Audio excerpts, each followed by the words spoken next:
I was married in 1983, and in 1990, I got pregnant with my daughter, Tricia. In the middle of the pregnancy, they found out that I had lupus. And I was on all kinds of gabaglobin treatments and blood transfusions, and Tricia was born, and she was born 6 weeks premature, but nice and healthy, thank God. After that, I thought that was like my final battle. In 1994, I started bleeding from the rectum and having severe abdominal pains, and I went from one doctor to the next, 7 colonoscopies, 7 endoscopies, until finally in 2001, I was at my wit's end after being misdiagnosed with IBS, Crohn's, ulcerative colitis, and needing marriage counselor. When I found the doctor, he did a colonoscopy. I got a call several days later to come into the office, and he sat me down and said, I have good news. We know where the bleeding is coming from. Bad news is that it is a cancer, but it's a slow-growing cancer, so it's good news, and that we need to have surgery. In May of 2001, I had my surgery. I had a right hemi where they took out part of my small intestine, part of my large intestines, my ileocecal valve, and also my appendix. After my surgery, I was seeing my oncologist, and I said to him I was still not feeling good. I was still having a lot of diarrhea and a lot of abdominal pain, and they believed that I had carcinoid syndrome. I was scared. I went on Google. I read about it being a 5-year survival rate.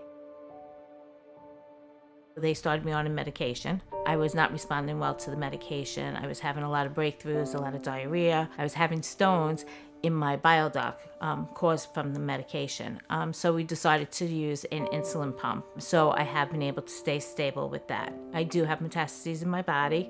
I'll never be 100% cured, but I am stable, and stable's good, and that's all I can ask for. I was diagnosed in February 2001. I am now here over 15 years. I should live a long life, as long as I stay on top of it, and I will. It's not a life sentence. It's more like a chronic disease, and that it can be controlled if caught early enough. And that's really why I try to bring awareness to this disease, because if it's caught early enough, we have patients that live 20, 30 years with it. And in 2003, 2004, we filed for a 501c3 charity named Carcinoid Cancer Awareness Network. Carcinoid is one of several diseases that are listed under the Neuroendocrine Cancer.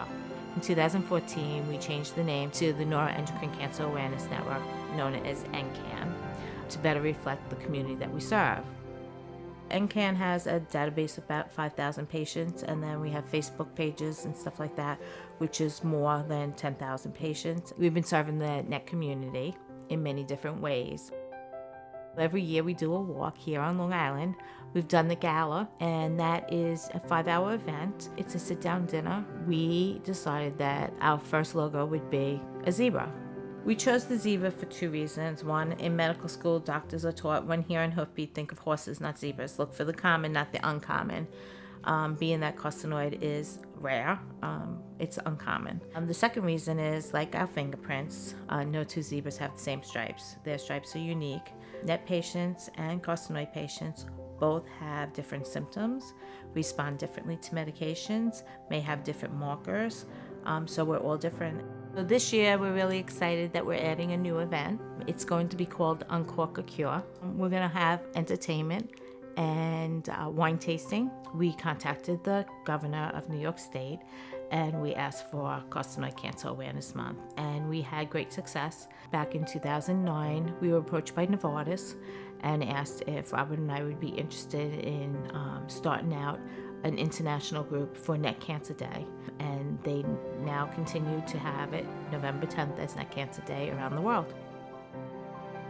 My husband Robert has been with me for 32 years. This foundation has become a big part of his life. Last year he became the executive director and started working here full time. We do the awareness programs, and then we do educational programs where we bring nationally and world-renowned doctors to come and speak to patients for a full day, national conference of 3 days. And the doctors interact with the patients and answer questions for them and give them the information they need to empower them to make the right decision.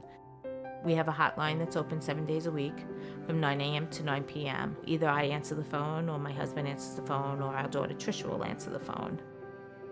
Many people would say a cancer diagnosis is a curse, but to me it was a blessing. Through the years, I've met some truly, truly amazing people. I work with a bunch of amazing doctors. There's people out there that need this help. There's people out there that need to know that they're not alone in this journey and that we're here to help and we'll do anything that we can. Some of the other diseases, they have a lot of funding. They have a lot of support out there. A rare disease doesn't have that. We're a small foundation. We work out of our home because we want to make sure that every penny goes back into the community. I'm Maryann Wahmann. I've been living with neuroendocrine cancer for 15 years, and I'm also an advocate.